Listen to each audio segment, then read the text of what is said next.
Alright, I think we're going. Alright.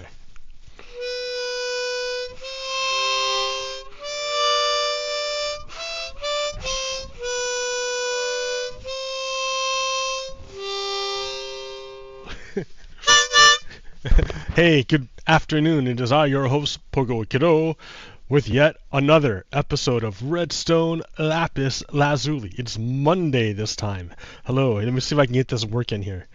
Like, we're gonna try it. Okay, I'm gonna try that, and then try that. Oh shit! Try that. Oh no, it went down, and then back here. Ah, there it is. All right. Hey, look at that! Isn't that kind of cool? I'm in Minecraft. This is Minecraft, right? Like, this is Minecraft. I didn't play a new. I'm not playing a new game. This is Java Minecraft, and I'm using Bliss shaders #1. So that's one thing, right? Ooh, pretty clouds. Bliss shaders. But the other thing you're gonna notice is that, man, I can see really, really far. I can see super far. Like, did you know there was a whole ass mountain range behind that mountain right there? No, you didn't, because like you couldn't see it from my base because the view distance for regular Minecraft isn't that high. But with this mod that's been like worked on for years now at this point, called Distant Horizons, you can see really, really far. I have my chunk view set to like 128, whereas normally my chunk view is like at most 32. So like 4 times the distance, and it's pretty cool, right? It makes Minecraft look really, really neat. So like flying around, it actually feels like a lot more flying, like, because like there's so much to see. Let me see how much I have in me. Run out of rockets right in the middle of it. And the clouds are pretty cloud-like. Ooh, clouds. So yeah. Distant Horizons mod for Java Minecraft. This is fantastic. I can highly recommend it. Like, it just makes the world feel a lot better when you can see like really, really far. I mean, it's not perfect, but it's not bad either. I mean, like, that's just amazing. That's just amazing. It feels a lot more like flying than before. And you see how I have no track there? The track disappeared. It's because during one of my crashes, I corrupted the world, and I had to cut out the corrupted chunks, which meant I cut off half of my base here, or my little train station. Yeah. But yeah, this is amazing. This is so much better than the other methods. So check it out. It's pretty cool. I dig it a lot. The other methods. Ow. And then if I can do it, I have a shadow now. I have a shadow. Ooh, you can't see it. Maybe I don't have it. Oh, there it is. Yeah. You can kind of see it. It's cloudy. So yeah, hey. Welcome to yet another episode of Redstone Lapis Lazuli. I started this episode. I started doing this show like years before people understood the extent to which Donald Trump has been corrupted. I mean, at this point, he's corrupted the entire Republican Party. So, I mean, the impetus for the show is kind of gone. Like, everyone knows, and if you don't know, that means you're with them and you're trying to overthrow the government. I think I started the show to try to warn as many people as I could before it got to this point. But yet here we are. So like, I'm like, all right, now what? Now what do I do? Like, everyone knows. If they don't know, what are they doing? Like, they're not watching this show. So yeah. So Donald Trump had the first day of his trial. Finally. Like, finally he had a criminal trial. Now, the media is going to make the mistake of calling it a hush money trial. But that's not true. That's not true at all. Donald Trump is not being sued, or not, there's not a law against paying hush, confused. There's not a law that against paying hush money. Like, there's no law about that. There is a law about taking campaign funds and using them for your own private, non-campaign related expenses. And that's what Donald Trump is in trouble for. Donald Trump, I believe, I mean, I could be wrong, but he took campaign funds to pay off his lawyer, who paid off the woman for her silence. But the whole problem is that Donald Trump used campaign funds, which is like illegal. It's against the law. You can't use campaign funds for your own private stuff. They're for the campaign only. That's why people donate. People don't donate to you so you can pay off hush money to women. They pay you money so you can run an effective campaign. But Donald Trump doesn't have a very good threshold between money that's not his and money that is his. So like, he used Trump.org as a slush fund for himself all the time. Like, it's supposed to be a charity, Trump.org, but it's not a charity at all. It's Donald Trump's personal slush fund. I mean, that's how Donald Trump has all these private jets to fly around in. It's not that he owns it, it's that his company owns it. Trump.org. So anyways, so don't let the media fool you into thinking this is about hush money. It's not about hush money. It's about using campaign dollars for private interests, which is illegal. It's not illegal to pay someone to be quiet about what you guys did. There's, that's fine. What consenting adults do in their own time is their own business. But this isn't about that. This is about taking money meant for a campaign and using it for your own personal good. So to that end, I'm glad that Donald Trump is finally being held to account. Now, he's been talking mad smack about witnesses and about the judge. So they did a gag order, so you can't talk about certain things. Well, Donald Trump, because he's a dictator, he needs to show that rules do not apply to him. So he at lunchtime he broke the gag rule like right away, and he's been breaking the gag rule. So it's like, the way Donald Trump sees it is, if the courts don't do anything about it, that demonstrates Donald Trump's power, that he's above the law. If the courts do something about it, he can go to his supporters and say, "Oh, look how the courts are being so unfair to me," which and his base will just eat it up, because they don't actually have any independent critical thinking. They just believe whatever Donald Trump tells them. So if that's what Donald Trump says, that must be the way it is, according to them. So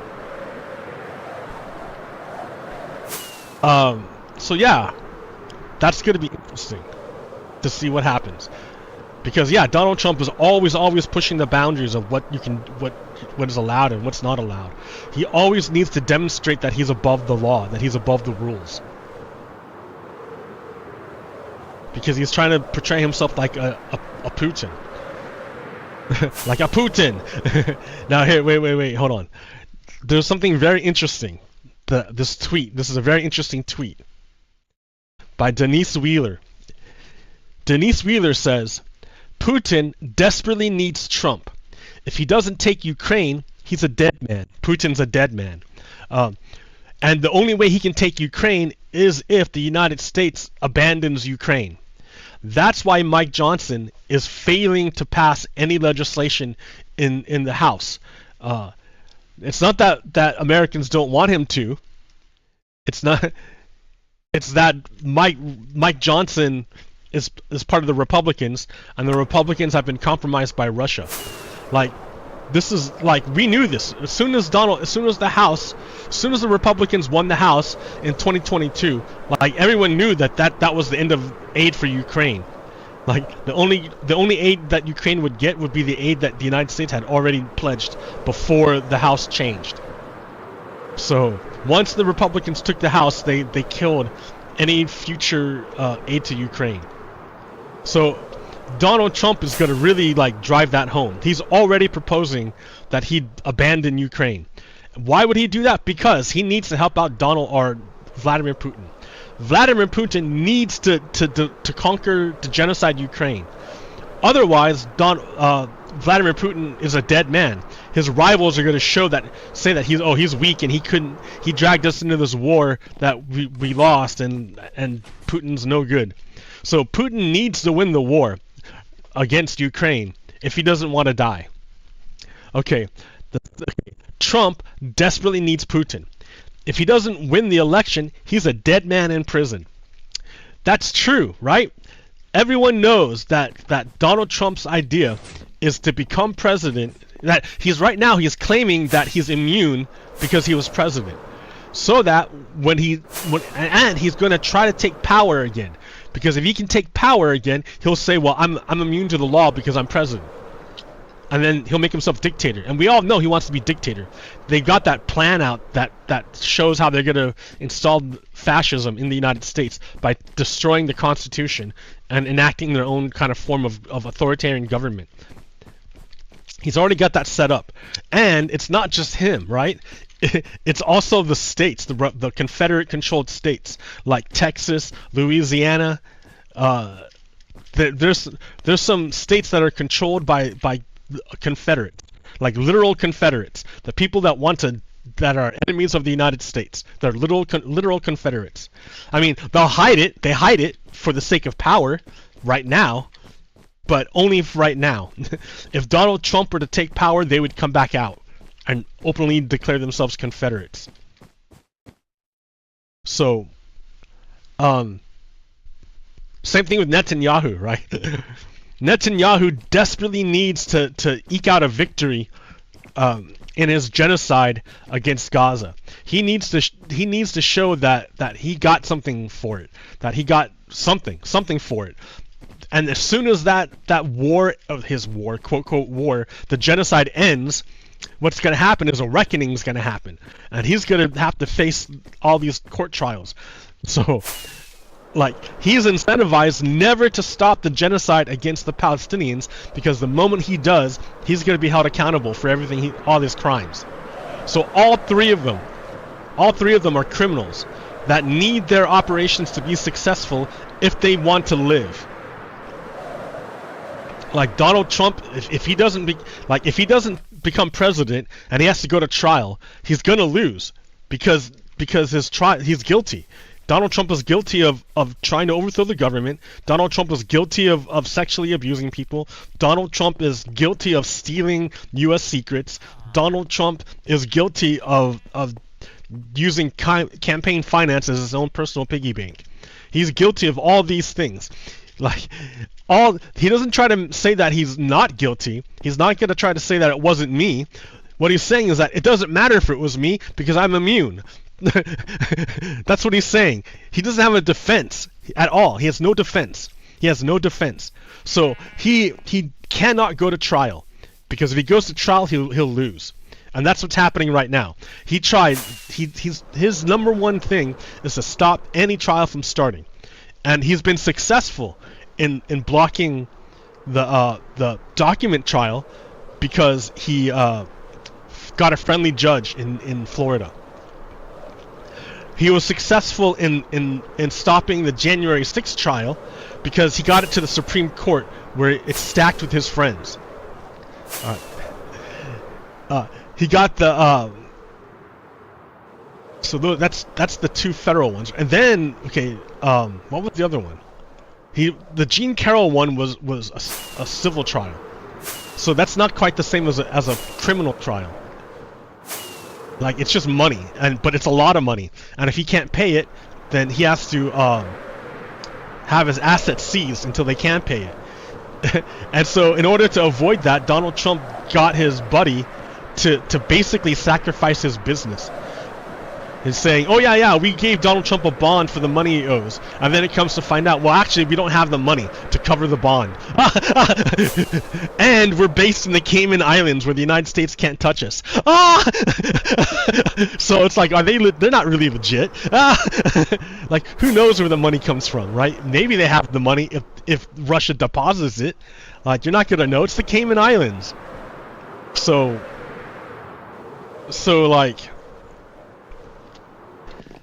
Donald Trump got a delay in the Jean Carroll case by throwing his buddy like under the bus. His buddy said, "Oh yeah, my company is gonna provide the funds to pay for the bond, but we don't actually have it." So his company is in trouble now. And then but that's a delay though, right? Now they have to delay working that out. They have to work that out. And while they work that out, no one can seize Donald Trump's properties, and he is free to act, to continue his coup against the United States, his insurrection.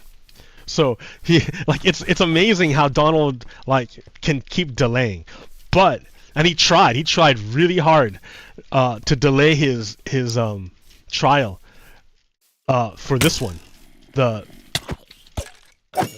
January the campaign finance trial. He tried really hard to stop it. Like, he filed motions like every day to get them to delay, and this judge would not delay it. And even now, he's asking for delays. Today was the first day of trial, and it wasn't even like a trial yet, because all they did was they're trying to find a jury. So they had like 90 people, or they had like 500 people for this jury pool. And the first question was, do you believe that you're able to impartially judge this proceeding? And like half the people left, saying, nope, I can't do it. Like, one way or the other, they either love Donald Trump or hate Donald Trump, but they couldn't act impartially. So that was half the people gone already. And anyways, this is just this phase of the trial is only to pick a jury. And already Donald Trump is asking for delays. He says, I need a delay to go see my son graduate.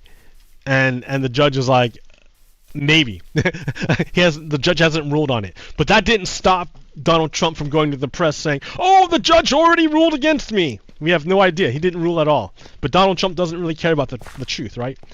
So on another delay tactic he tried was he tried to say, oh, I need to be there for the Supreme Court when they start arguing my case, and so I need to not be here for that.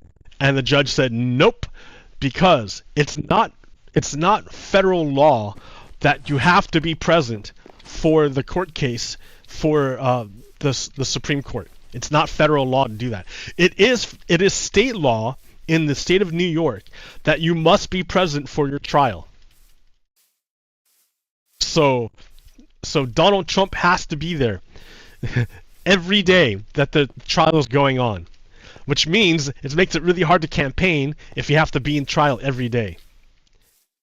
Number one. Number two, it's pretty early in the morning, and Donald Trump reportedly fell asleep during the during court. Like, Maggie Haberman reported that he nodded off, and his head fell down and his mouth opened, and eyes closed. He was asleep. He can say, I was just resting or thinking. Who thinks with their hunched over like that? You're passed out, dude. So New York state law says Donald Trump has to be there. So it's going to be interesting. It's going to be pretty hard on him. And this is a criminal trial, so it's not like the other trials he had before. This is a criminal trial. We have never seen Donald Trump in a criminal trial before.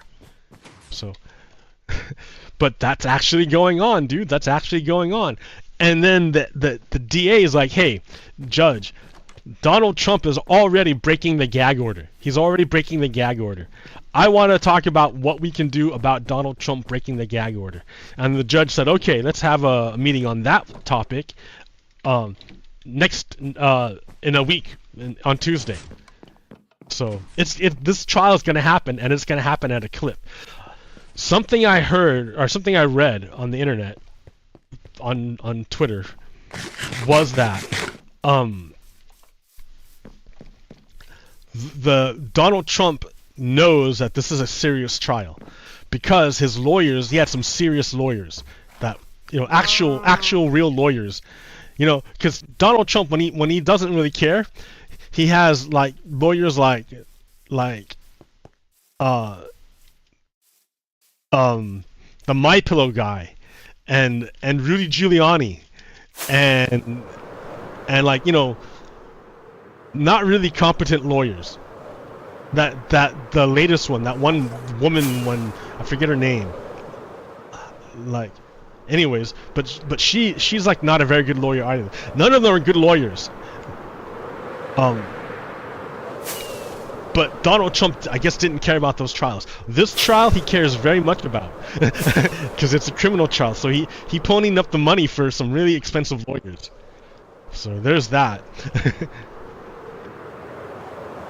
So he views it as a threat, in other words. It's not like the other trials, like what's it called?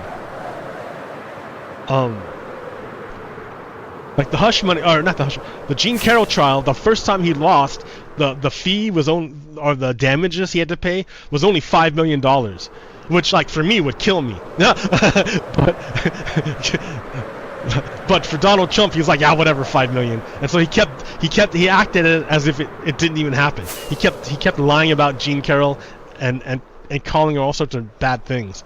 So they had a second trial, and he lost, and that's when he has to pay 91 million. And after that, he didn't talk so much about it anymore. It started to bite. But that's the thing, Donald Trump, in order to show that he's above the law, he has to constantly break the rules and hope the institutions don't hold him to account. Or that he can delay the consequences for as long as possible.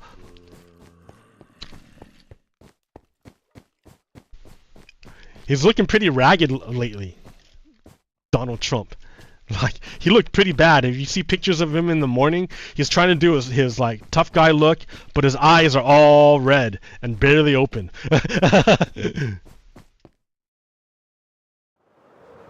Yeah, he looks tired.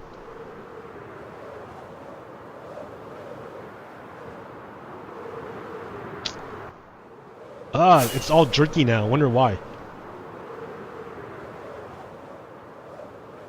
What's going on? Anyways, this is a great mod. Distant Horizons.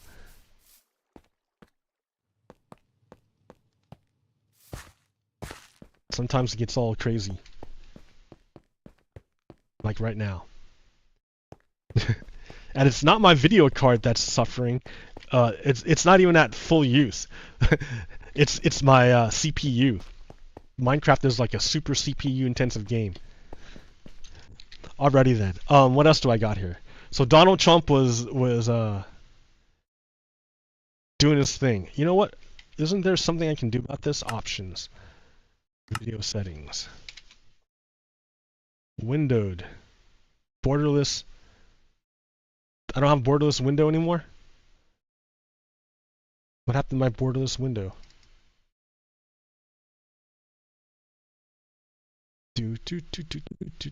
Mods. Mods! What mod am I looking for?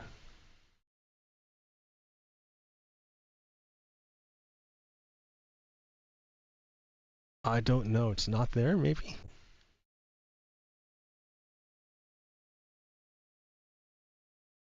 Cubes without borders, man. What's going on?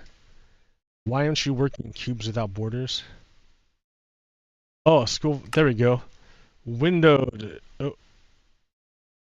Oh, dude. You're screwing me up here.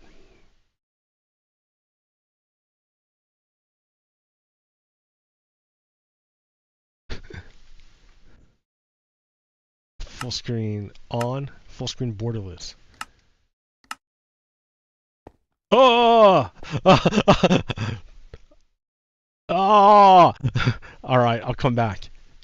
Did that solve the problem? Yeah, it did. It would if... What if I, like, quit and then come back?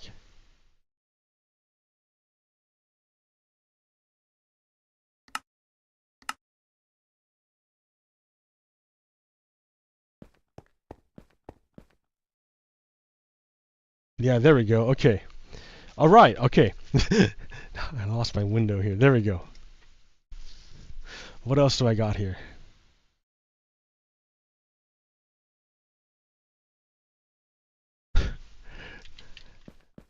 Top-ranking House Affairs Committee Chairman Michael McCall is the latest to point out such a problem in his party. What is this problem? When the top Republican says Russian propaganda has infected the GOP. That's right. If you listen to the Republicans, they all repeat Russian propaganda. They're all repeating Russian propaganda. Everything they say is the things they're saying on Russia state TV and by Putin himself. They're all saying that, yeah, they're basically repeating Russian propaganda. They want to abandon Ukraine.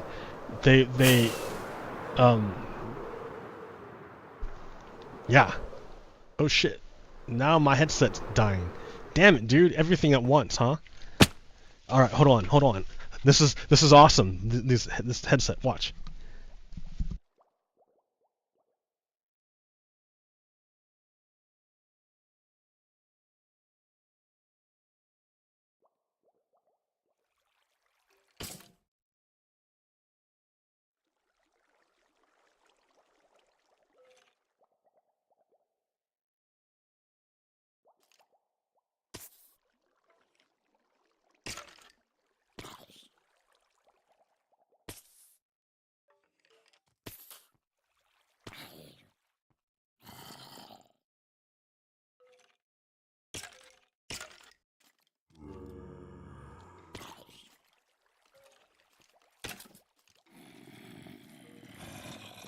Yeah. Yep. Hot swap. Nice. What was I talking about? Oh yeah, Republicans are on Team Russia because they keep repeating Russian propaganda. And even like, so I played that clip last week of Tim Burchett, who's a Republican from Tennessee. He was on a conservative podcast, and he was telling the host about how the Russians compromised people in D.C. And he talked as if he heard the story directly or had it done to him directly, which is like you're out, and then like this really beautiful person, like woman or male, whatever you're into, right? Or whatever your vice is or your weakness is, whatever it is, this person comes up to you and offers it to you. And then and then the politician, the Republican politician, would take up the offer, and they would find themselves in a compromised position, either taking drugs or having sex. He said being naked, whatever. You'd find yourself in a compromised position.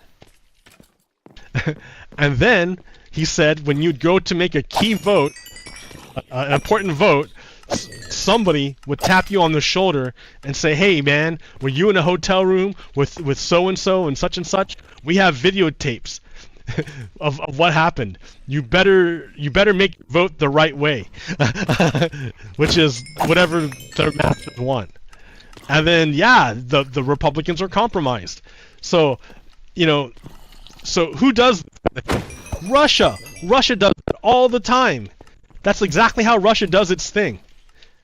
Russia's a terrorist state. So here, I don't want you to hear it secondhand from me. You need to hear it and see it for yourself. Bad president, yeah.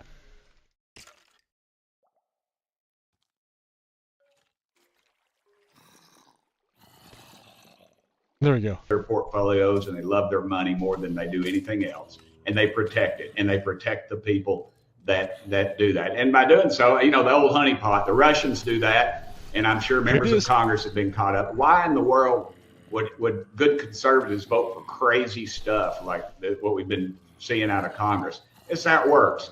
You're visiting, you're out of the country or out of town, or you're in a motel or bar in D.C., and some whatever you're into, women or men or whatever, comes up and they're very attractive and they're laughing at your jokes and you're buying them a drink. Next thing you know, you're in the motel room with them naked, and next thing you know, you're about to make a key vote, and what happens?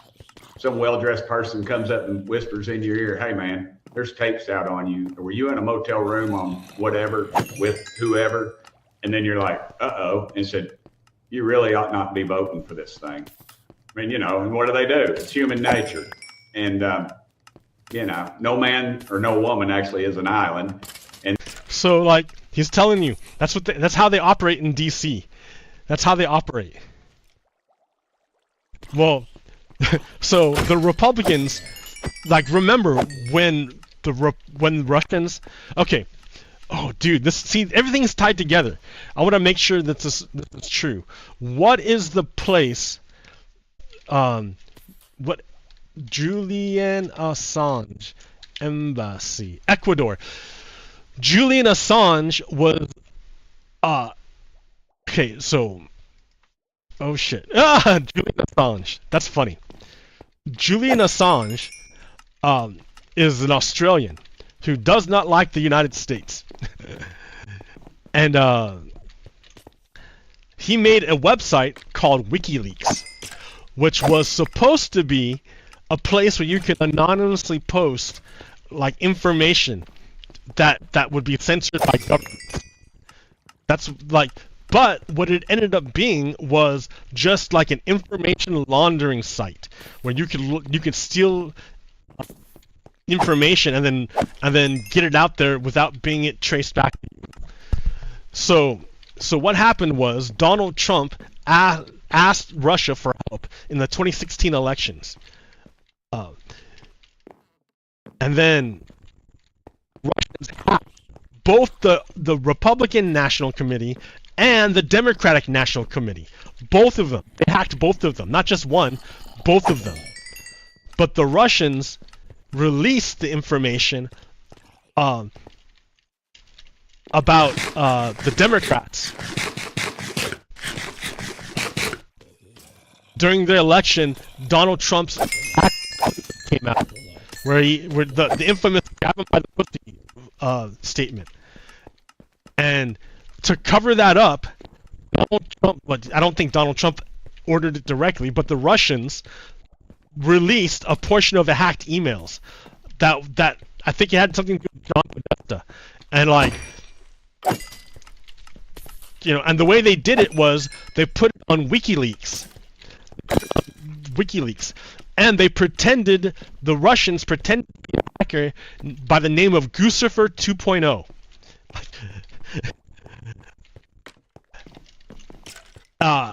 But they were Russians. They're a bunch of Russian hackers, like military hackers, military officers of the Russian military. But they went under the name, collectively, under one name, called Guccifer 2.0, and they tried to make it sound like Guccifer 2.0 was the person that hacked it, but Guccifer 2.0 is the Russians. Anyways, Julian Assange helped them out, and Roger Stone had communications with the Russians through Guccifer 2.0. So all sorts of stuff is going on. Hold on one second. Hello? No, I believe you have the wrong number. I'm sorry. That's alright. Have a nice day.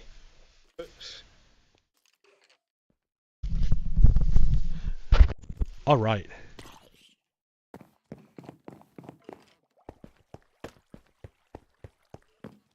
So,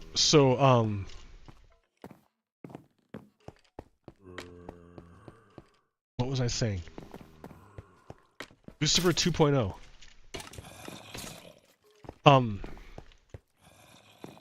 Oh yeah, Roger. Okay, so the Russians, through Guccifer 2.0, released information that damaging to the Democrats to cover up the scandal with Donald Trump's Access Hollywood tape. But they didn't just hack the Democrats. They also hacked the Republicans. But they didn't release the information on the Republicans because they used it as blackmail. If the Republicans don't play ball with the Russians, then the Russians are going to release all the hacked information that they stole. They probably still have access. And that's not the only way the Republicans are controlled by the Russians. Tim Burchett just told you how the spies operate in D.C.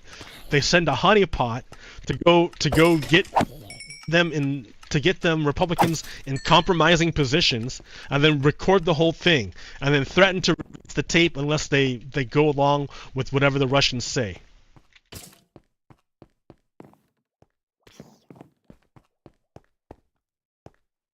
So, Julian Assange was the guy who ran WikiLeaks. And he, I don't know, he's supposed to go to trial here in the United States. But he does not want to come to the United States. So at first, he hid up in Sweden for as long as he could. Then when his time in Sweden ran out, he fled to the UK. The UK has an extradition treaty with the United States, so they can extradite Assange back to the United States. So Assange took refuge, hid in the Ecuadorian embassy in London.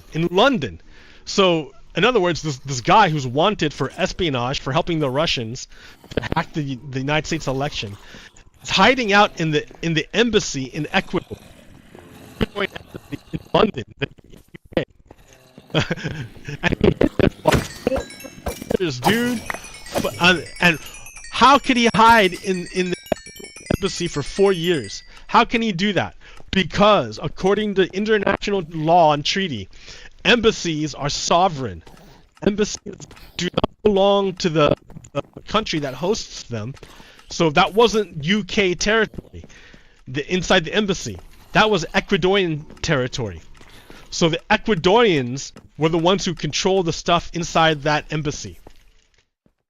So unless the Ecuadorians let in the police to get Julian Assange, the police couldn't go in there and get them. And so Julian Assange lived in the Ecuadorian embassy for like 4 years. Something absurd. Oh, wait, hold on a second.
Weird Morrow.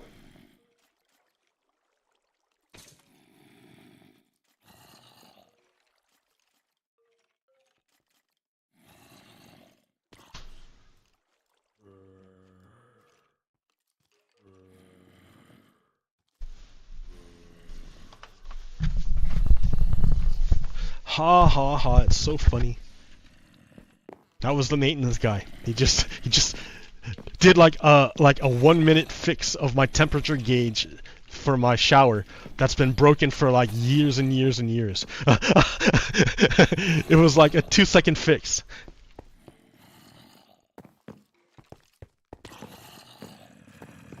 So, man, Like all this maintenance is suddenly being done on my house, and I'm like, oh, I wonder why. Does it have to do with the fact that I bought like? So Oregon, like so the state of Oregon is pretty great. Like, what do you want me to say? It's true. The state of Oregon is pretty great. The deal with Oregon is if they have if they like go through the year, if the state government goes through the year and it uses less money than what it budgeted for, then they will give you some of your money back. Like, it's called a kicker. They'll give you a kicker. They'll kick down the money. That they don't keep it. They don't be like, yay, budget surplus for us, yay. No, they don't keep it. They say, we met our budget, we're done. All this extra money that collected, we're just gonna give it back. So pretty cool, right? Pretty baller. And you can do whatever you want with the money, right? You can donate it, you can party with it, you can go do whatever you want, right? I bought a washer dryer. I bought a washer dryer for because the one I had broke. I had an old crappy one. It was terrible, and but it was here when I moved in, right? And like the apartment complex didn't own it. It was left there by whoever left it there. And I know why they left it, because it was a piece of crap. Like, and my clothes were being horribly washed for 10 years. Well, finally, like, I killed it by overloading it with, it was really tiny too. And one day I finally killed it by overloading. I didn't mean to kill it, it just happened. And it was a long, painful death, because like it didn't die all at once. Like, it just died bit by bit, and I kept trying to, like, it kept being more of a manual operation. From an automatic washing machine, it was more like a manual washing machine, to the point where like it wouldn't even work anymore. Like, so I was like, all right, time to get a new one. So with the Oregon kicker that I got, I bought like a washer dryer for the apartment. Now, when I bought the washer dryer, like, I didn't really think about it, right? I should have, like, maybe if I would have thought about it, I would have made a better decision. But I didn't really think about it. Instead, all I did was I looked on the internet and I saw who could get me a washer dryer like the fastest. And it turned out to be Best Buy. They could get it to me in like a few days. And like, I looked at the local places, but none of the local places seemed to have like apartment-sized washer dryers. They only had like full-sized, and I live in an apartment. I can't get a full-size. So so I bought it off of Best Buy. Okay, great, right? They show up to do the work, and then when they put the washer dryer inside, the guy hands me a package of like the new hoses, and he said, yeah, we don't use the manufacturer's hoses, we use our own proprietary hoses, our own hoses to attach, because they're higher quality and they're less likely to break. That's what he told me, right? But what I don't know, right, because I didn't actually see the hoses they put on. Like, he didn't like ask me so much as tell me in the middle of them doing it. And when the guy attached the hoses to the machine, he did it with a power tool, like a power drill. So, and then when he left, he said, if there's any problems, you call Best Buy. Not a local repairman. No, he wants me to call Best Buy. So I'm thinking, man, that felt kind of like a racket. In that, like, I bet you those proprietary stuff he put on there, they're proprietary. Only Best Buy can take them off. Like, to have the special tool, because you're not taking that off by hand. I am not moving that washer dryer, never. Like, they went zoom, zoom, they like used the power tool to make sure that thing was on super tight. Clack, clack, clack, clack, clack. Yeah. It was on there super tight. So if ever I need to get that, like something goes wrong and I need to get it fixed, even if I call a local repairman, they're not going to have the proprietary tool to undo the hose from the wall. I guess you could take it off the wall, but no, maybe that's proprietary too. I don't know. It just seems kind of shitty. Like Best Buy locked me into using them for service by using their own proprietary hoses and connects instead of the standard ones. Kind of shitty. So that's one thing I feel shitty about. The other is that I like basically paid rent, a month's of rent, to put in like a new washing and dryer machine. But then I'm like the money was basically like given to me by the state of Oregon, number one. And I'm like, and number two, man, I hate having to sit at the laundromat to do laundry. Like, I hate it. I hate having to sit there to do laundry, and it costs so much money that like it's almost not even worth it. It's so expensive.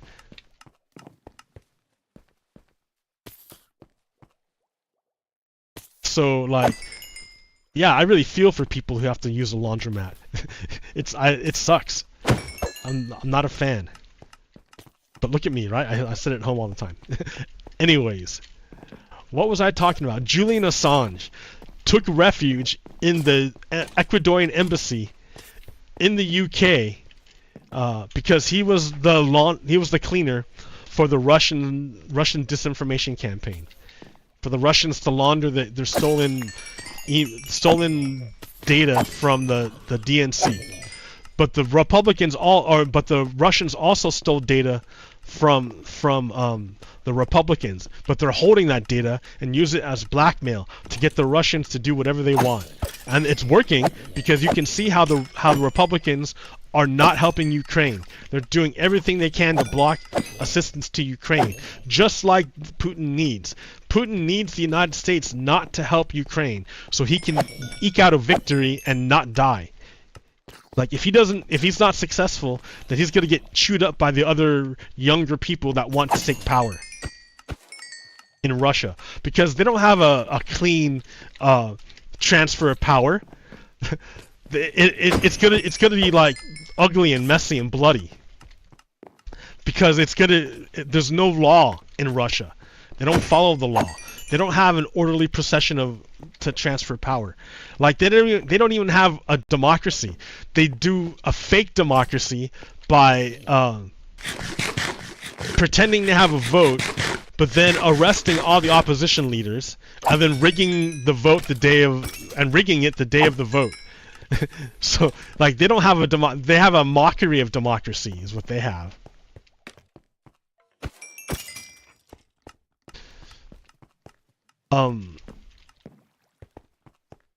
Yeah.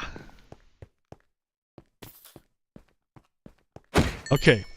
So there's that. The Republicans are blackmailed and by the Russians. I mean, how else do you explain Republicans suddenly like loving Russia? How do you do that? The only way you do that is if you're compromised.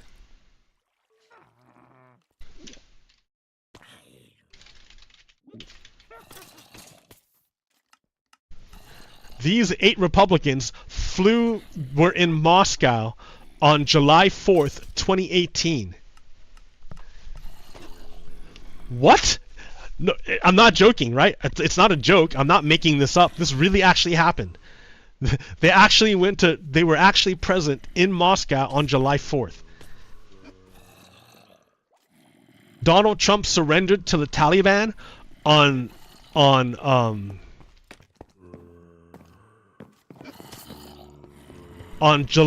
September 11th, 2019 or 2020. Yes, Donald Trump surrendered to the Taliban on September 11th. Like everyone talks about Joe Biden and the botched withdrawal from Afghanistan. Yeah, but don't talk. But why was Joe Biden even in that position? Because Donald Trump set him up. He surrendered to the Taliban the year before, a year or two before. Sent Mike Pompeo to sign the treaty on September 11th. Like, I'm not making this up, right? The Republicans are absolutely compromised by Russia.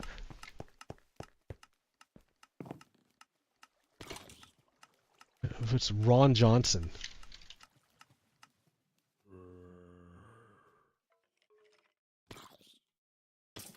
Dude, I can't type.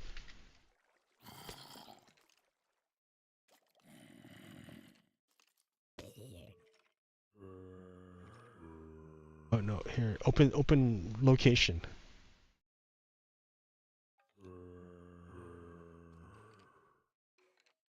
Do it myself. Fuck it, we'll do it live. After a Moscow trip, Ron Johnson says election meddling overblown. Whatever, right? he went to Moscow on July 4th, and then he came back and said, "Oh, that you guys are all making that shit up. Russia is overblown." Right after he was there on the 4th of July.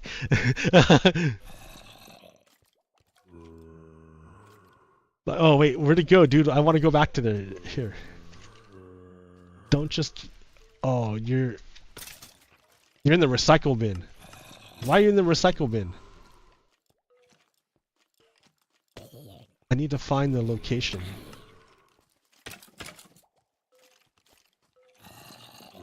There we go.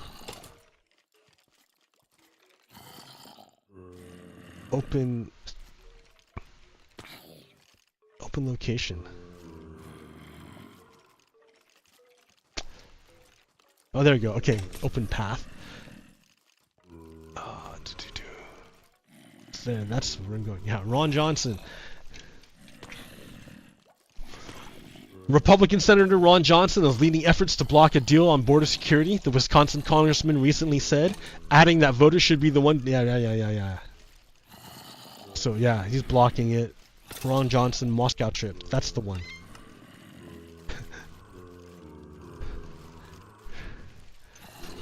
What does the 4th mean to me? Freedom. Senator Ron Johnson chirped on Twitter on Independence Day. For the Wisconsin Republican, it meant specifically the freedom to spend July 4th in Moscow with 7 other Republican lawmakers posing for propaganda photos with Russian officials. On the same day that it was reported that 2 people have been poisoned by Russian nerve agents. And that and that the Senate Intelligence Committee affirmed the U.S. Intelligence Committee's conclusion that Russia interfered in the election to help Donald Trump. I mean, it all came together. Not that one. Where's that? Moscow. Anyways, Ron Johnson is example of Republican that's compromised by Russia. And it's funny that the guy at the center of it, everyone is the one who denies it, and then they believe him because he. It's like asking a bank robber, who's the one that took the money? They're not gonna say that they took the money. They're not gonna admit to the crime. Until after they've already gotten away with it. When they know that they can't get caught, then they'll know. Then they admit to the crime. But they never do it before. Come on.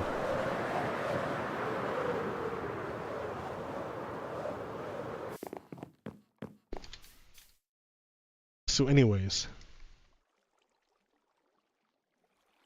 what's that? Maggie Haberman.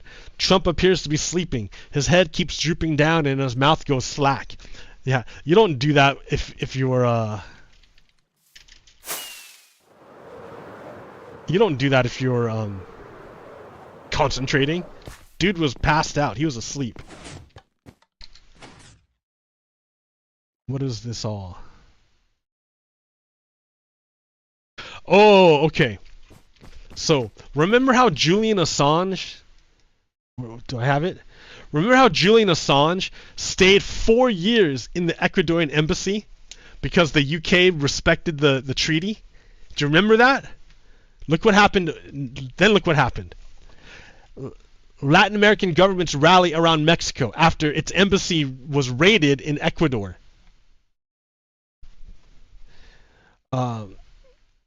Latin American governments, including regional heavyweight Brazil, rallied around Mexico on Saturday after its embassy in Ecuador was raided to arrest a controversial politician who had been granted asylum by Mexican authorities. So he had asylum. He was in the Mexican embassy, which is Mexican territory. The late and Ecuador ignored the treaty and attacked the embassy. Remember, Ecuador is being a hypocrite. They're being hypocritical because Ecuador's embassy in the UK, they kept Julian Assange there for like I don't know if they gave him asylum, but he was kept there for 4 years, and the UK never ever went in to violate the I don't think they ever did.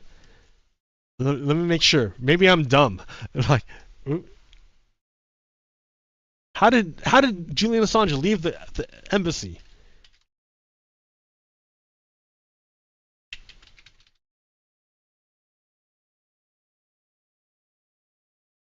Seven years, dude. He was there for 7 years.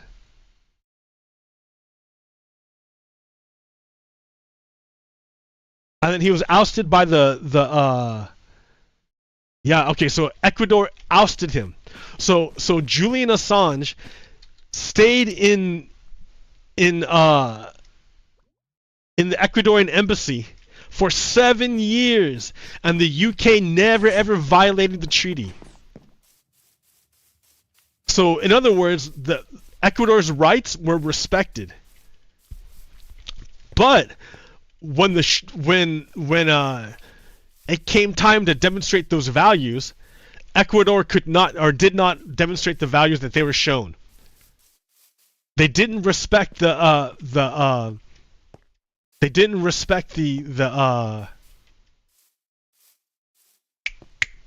convention, the treaty.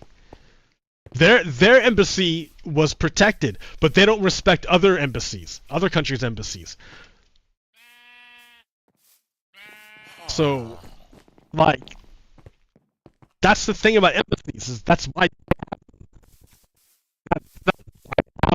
But under international law, embassies are like the territory of the state that is paying for them.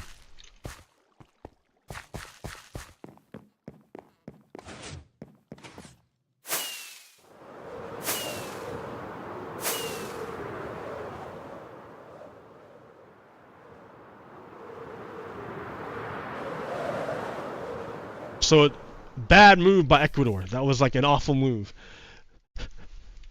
But it's funny how Julian Assange is tied in or how Ecuador is tied in to both sides.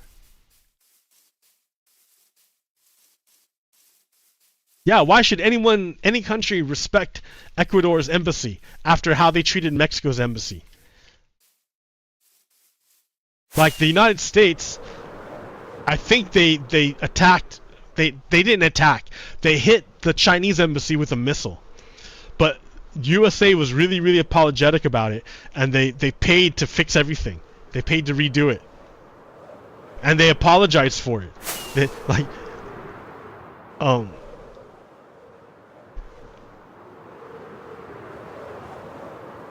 I don't know if Ecuador is apologizing or paying to fix stuff. Like, can you even, like, it wasn't even an accident. They did it on purpose. They raided it on purpose.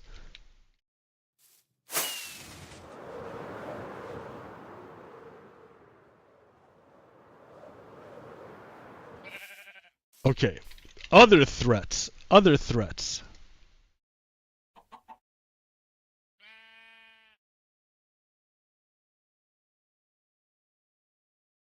So, Okay, this deal here.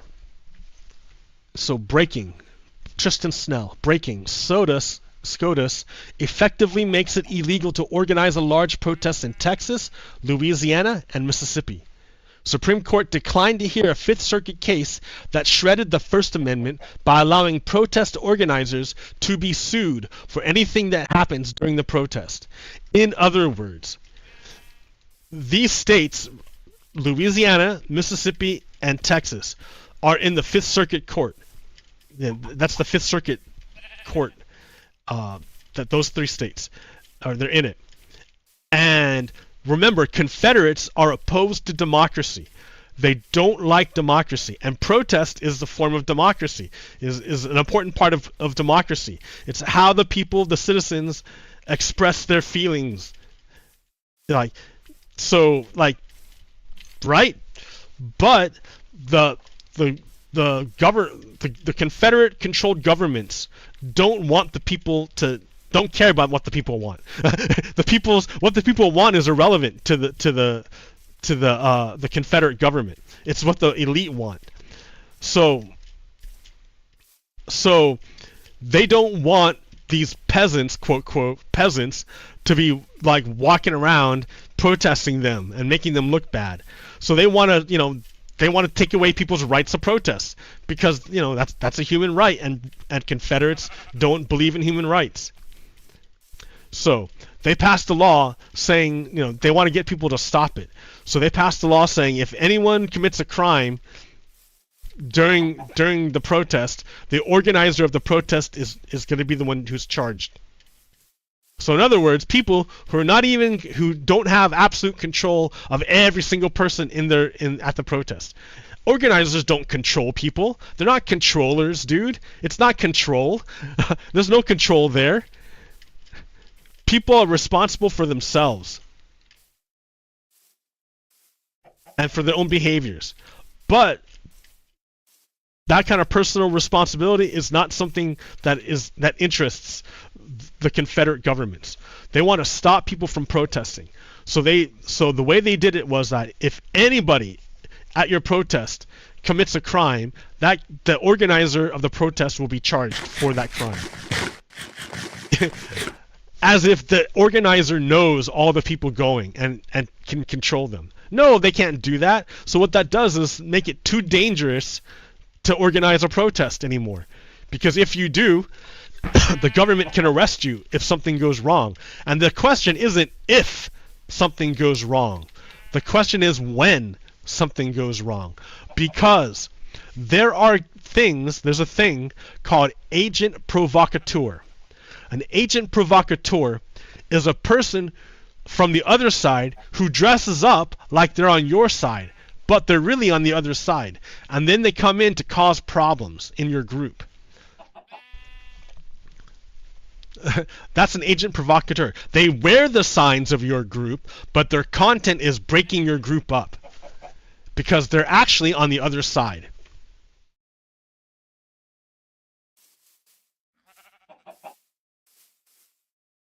So that's an agent provocateur, and the governments have been using those a lot. They use them a lot.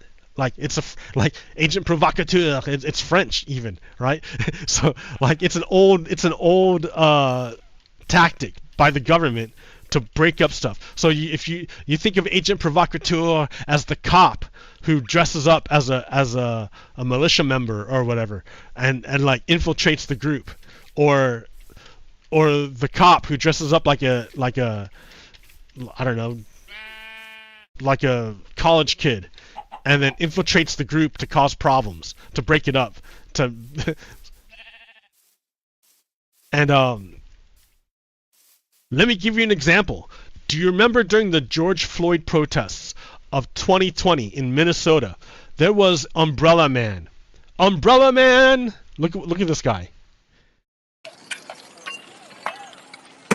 He's the only one.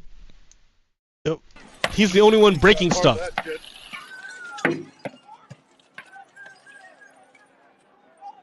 He's just breaking stuff, and this black guy is trying to get him to stop breaking stuff, but he can't. And then now they're confronting him. They're saying, "Dude, why you go around breaking stuff?" Those cops will come for you if you're pulling that crap. So everyone's now watching this guy who walked around. Oh shit, you can't see nothing.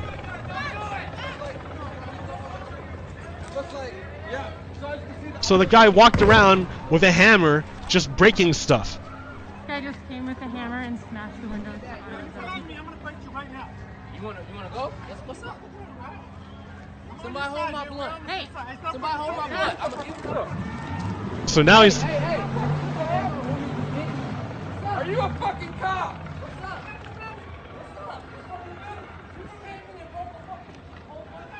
So he's being confronted over breaking windows. Like, why'd you come by around and break a window? And he's trying to get away.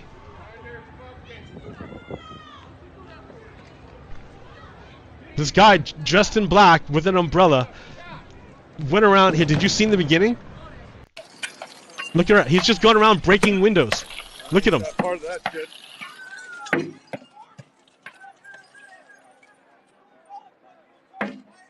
And he's being confronted. Why are you breaking windows, dude?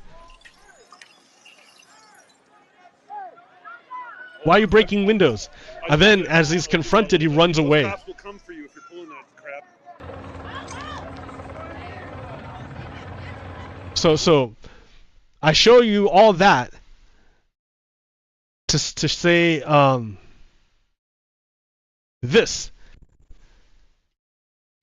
Man who helped ignite George Floyd riots, identified as white supremacist. The suspect wore a mask and carried an umbrella, police said.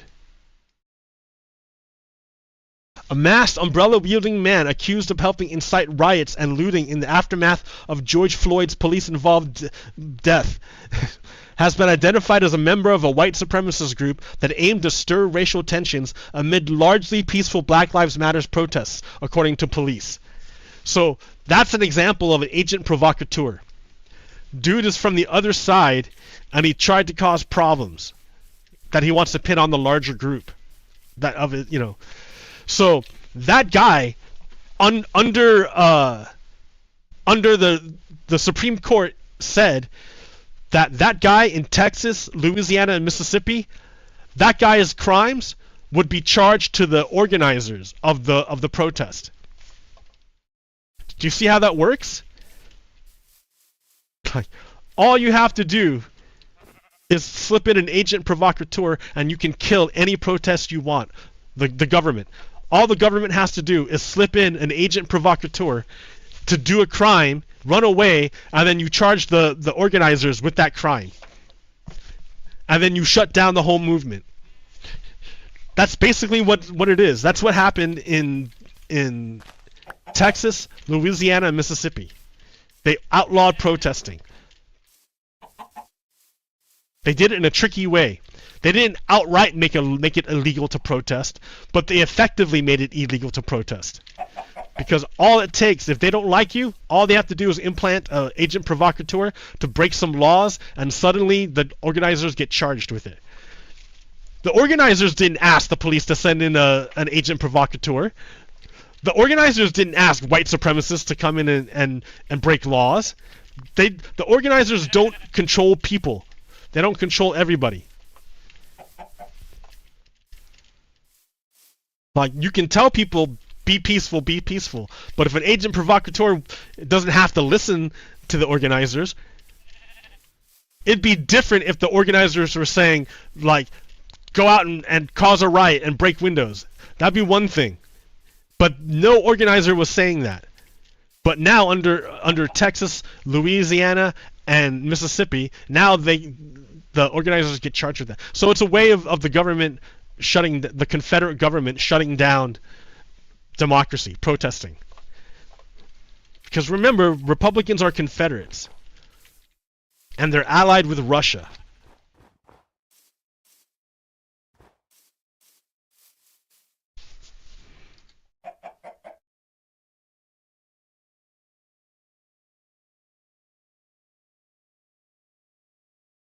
Look what happened here.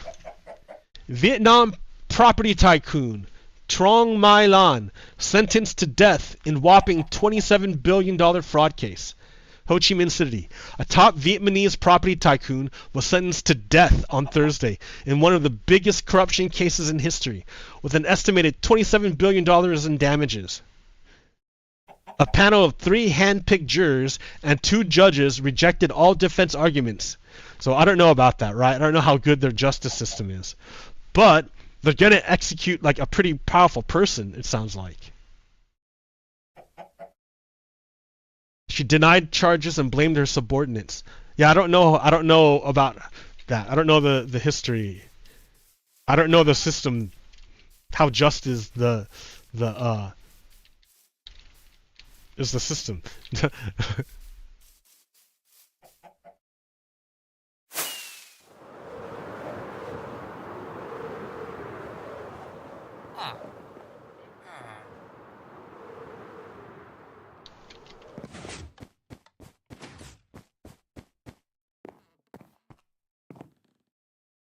But the idea of holding billionaires accountable. Well, I don't know if she was a billionaire. That's how much money, but that wasn't her money.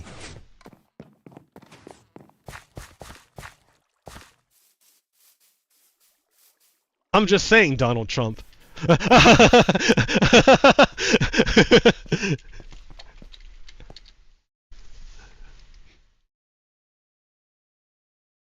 Okay. So we have this. Biden vows ironclad support for Israel over Iran attack fears. So what he said was, the United States was going to defend Israel like no matter what. Which is kind of crazy. Like, that's crazy. Because they're doing a genocide. Israel's doing a genocide. Israel attacked a sovereign nation's embassy. Just like we talked about with Mexico. It's the same thing. I don't know if it's the same thing. I don't know if the Ecuadorians like destroyed the embassy. And I don't think they killed anybody. But yeah, Israel killed people and destroyed the embassy in another country, not even their own country, in a different country. Like that's that's like an attack on that country. So Israel is like basically trying to start a war because it knows the United States is going to defend it no matter what.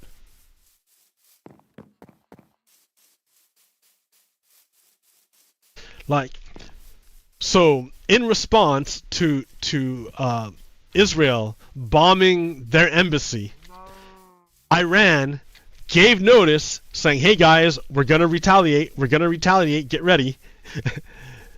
And then they launched a shit ton of drones and missiles, and they were all shot down by the United States and England, Britain, the UK. The UK. They were shot down by the UK.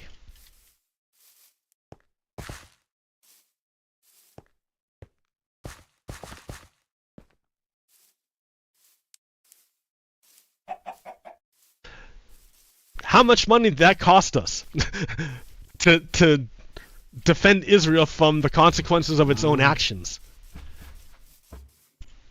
Already we lost service members, 3 service members.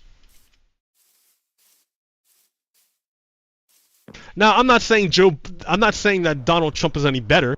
He'd be terrible. Like, I'm not voting for Donald Trump. Believe me, that's not your issue. But then I hear this talk. Oh, if the choice is between a shit sandwich and a chicken sandwich, you shouldn't be asking questions like how's the cooking chick, or how's the chicken cooked.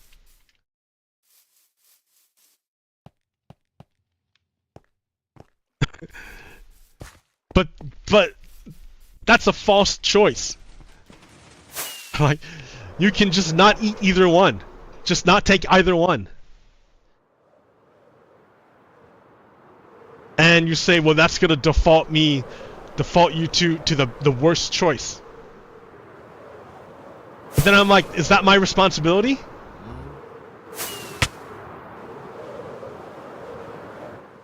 Is my responsibility that which is forced upon me, or is my responsibility that which I have power over? And Biden, the way I get in democracy, the way you get politicians to do what you want, the only power you have is your vote. If you give up your vote, then you give up your power. So yeah, I will withdraw my vote until Biden listens to what I'm saying, listens to my demands, and stops the genocide by stopping transfers of US weapons and intel to Israel. Yeah, I'm gonna deny it. So it's sort of like this sketch here. National Spelling Bee. You can see it on DerekComedy.com. Before he was Childish Gambino. Okay, so the premise of this is that they're at a spelling bee, and then at a spelling bee, the contestants are given a word and then challenged to spell that word. And in this case, the word was a slur, was a bad word. It was a bad word, like a really bad word. So, but these guys act like, oh no, that's your word. You have to go ahead and say it and spell it per the rules. Treat it like they act as if it's like a normal word. When the contestants know, well, that guy, he knows it's not a normal word. and so he's like, man, all I have to do is spell it, and then I can win. I win the whole spelling bee, and I'll be champion. All I have to do is spell it, and I'll be champion. All I have to do. And so he gets to like the first two letters, and then he's like, no, I can't do it. I can't do it. I am not going to repeat and spell a slur. Like, I'm not going to do it. He won't do it. And so he forfeits the championship of the spelling bee because he won't say the word. He won't say it. He refuses to do it. So the next guy comes up. And then they go through the dictionary and they come to the same word. It's a slur. The same slur. And, well, no, then the guy's like, no, I'm not going to do it. Like, forget it. No, I'm not doing it. So it comes finally to the woman, the young lady. And they go through the dictionary and they come to the same slur, the same word. And then she, quick as a bunny, says the slur and spells it, and then says the slur again, and she's the winner of the spelling bee. And after that, right after that, I forgot his name, Childish Gambino, gets up and gets in her face and says, "I heard what you said," because she like uttered a slur. And like, she won the contest, but what did she lose? Her integrity. So that's what I think is like with the Biden Israel thing.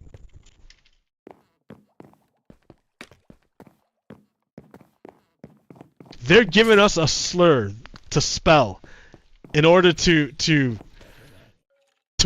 win the spelling bee. All we have to do is sacrifice our integrity. And say, okay, we're okay with genocide. You don't have to listen to us about genocide. That's all you have to do, is give up your integrity, and ignore genocide. And then you can win the spelling bee.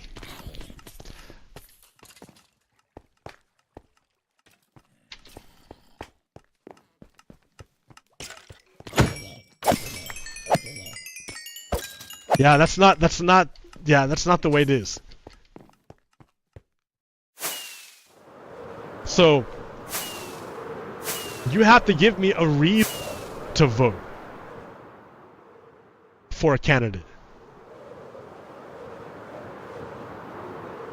And if what you're doing is genocide, that's a reason not to vote for that candidate. The majority of Americans are not interested in participating in Israel's genocide of the Palestinian people. And yet, the Biden administration is ignoring us.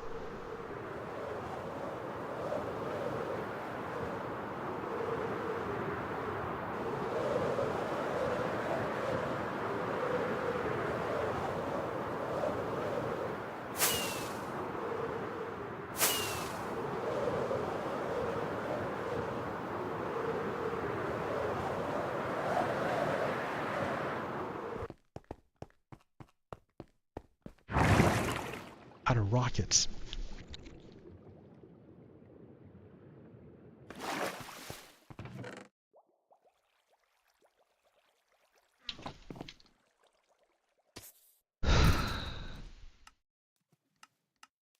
Okay. Here's a sign, an example of how weird it is here in the United States. Donald Trump is a private citizen. That's it. He's just a private citizen. And yet, yeah, and as president, Donald Trump instigated a riot in which a lot of police officers, well, I'm not sure, a number of police officers lost their life in the aftermath. Brian Sicknick being one of them. So that's this guy, right? This guy uses his power to harm police officers. And what do? The police officers give him a motorcade. They block off traffic and get a bunch of police officers paying him overtime to escort him from the courthouse to the airport. Like no other ex-president gets a motorcade like that. That's kind of ridiculous. But yet Donald Trump, a criminal actually, is getting a fucking motorcade, dude. That's absurd. Like that's absurd. That's crazy that he gets a motorcade. That tells you the police are pretty loyal to Donald Trump. They don't give Bill Clinton a motorcade. They don't give Barack Obama a motorcade. But they'll give Donald Trump a motorcade. Yeah, they don't give George W. Bush a motorcade, but they'll give Donald Trump a motorcade because Donald Trump used his power to get police officers killed.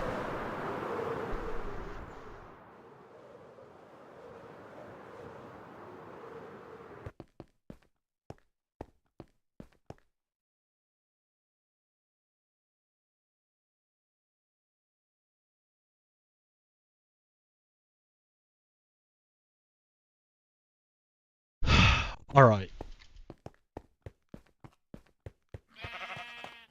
Like, of course Donald Trump is a bad guy. Of course he is.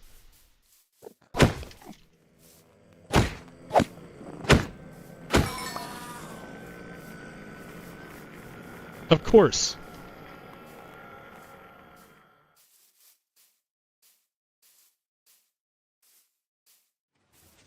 Like, I would never vote for like, I have never voted and would never vote for Donald Trump. So, not in the past and not in the future.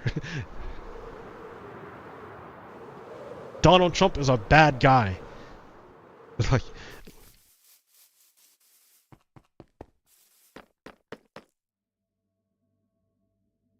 but Joe Biden can't be committing genocide in my name.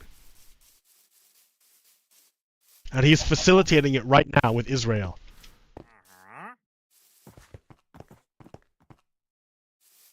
And I understand that the aid to Ukraine is being blocked by Republicans because they control the House. There's a poison pill through something called the discharge method, which is a way of. So right now, Mike Johnson is the Speaker of the House, which means he controls what gets a vote on. If he doesn't want to vote, he will, even if the majority of his party wants it and they have the votes to pass it, if he doesn't want the vote to come up, he just won't bring it up, and it never comes up because he's the one who controls that. So there's a way of getting a bill on the floor even without the help of the Speaker of the House, and that's called a discharge petition. When you get like a supermajority of members to sign a paper, then yeah, you can do it. However, right now they're just short of that number to get the discharge petition. And the holdout, one of the holdouts is a progressive, Alexandria Ocasio-Cortez. The reason, and then you got to say, why is she holding out on Ukraine? Because it's not a clean bill. It has poison. There's a poison pill in it. The poison pill is simultaneous aid to Israel. The same aid that at the same time as you give weapons to Ukraine, which you should, right? You should. You also have to give weapons to Israel, which you should not. So it's a poison pill. They're trying to kill the progressives by giving them a dilemma where they can paint them very, very badly. And yeah, it's doing harm to Ukraine, but it's also stopping Israel from furthering their genocide. So if you want aid to Ukraine, if you really, really want aid to Ukraine, then you will pass a clean bill. You would do two bills, one bill for Israel and one bill for Ukraine. But they won't do that. They won't do that. They insist on packaging them together. It's a poison pill.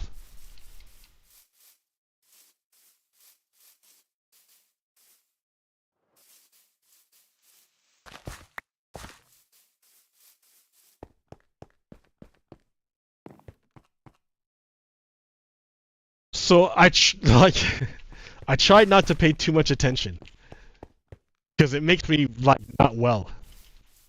I mean, I'm aware of the genocide in Gaza. I'm aware of the threat of China. I'm aware of the threat of Russia. I have compassion for the people who are immigrating to the United States.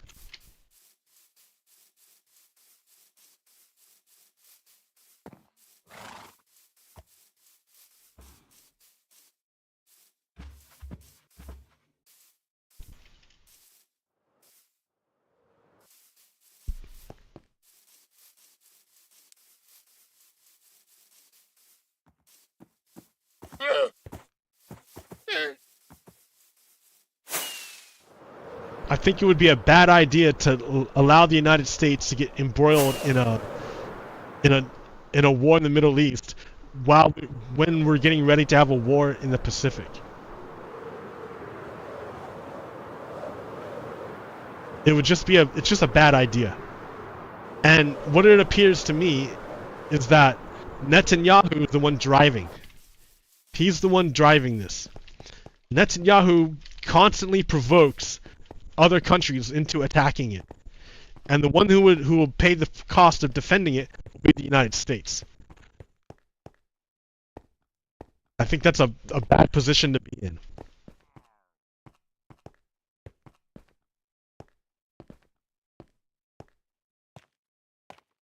The whole point is to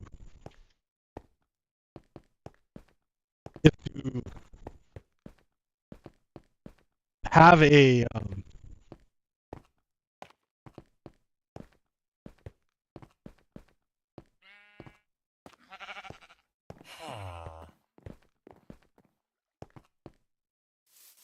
counterbalance to Iran, so that there's a credible threat to Iran right next, like in the Middle East. It's kind of like a base for the West, Israel.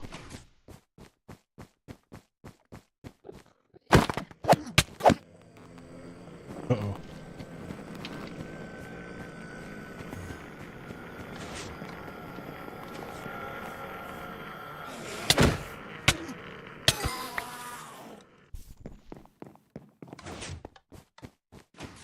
Anyway, what a crazy world, man. It's a crazy world.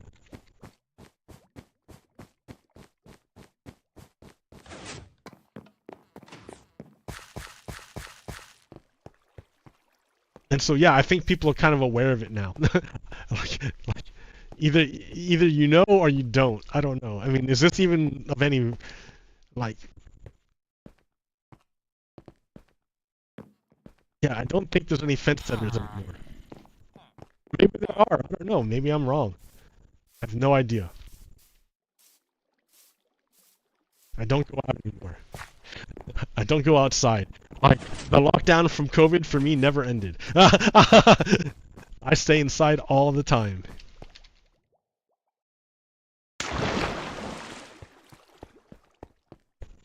I went and saw a feng show. That was like my riskiest, like in a packed room full of people. Not all of whom were wearing masks. I wasn't wearing a mask. So, that was like a while ago.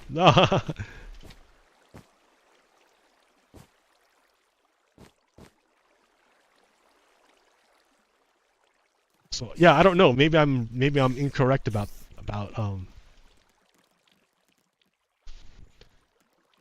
fence sitters. Maybe there are more people who are seeing the fence than I thought, but I don't think so. When I went out there, the guy talking the loudest about stuff was repeating all like disinformation, like the whole thing.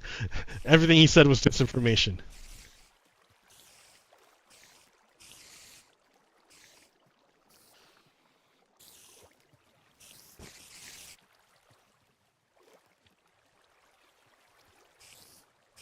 But that was a while ago.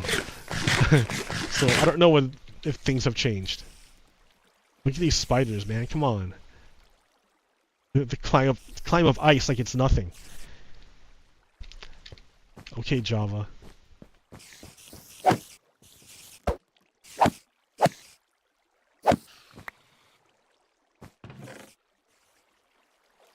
Anyways.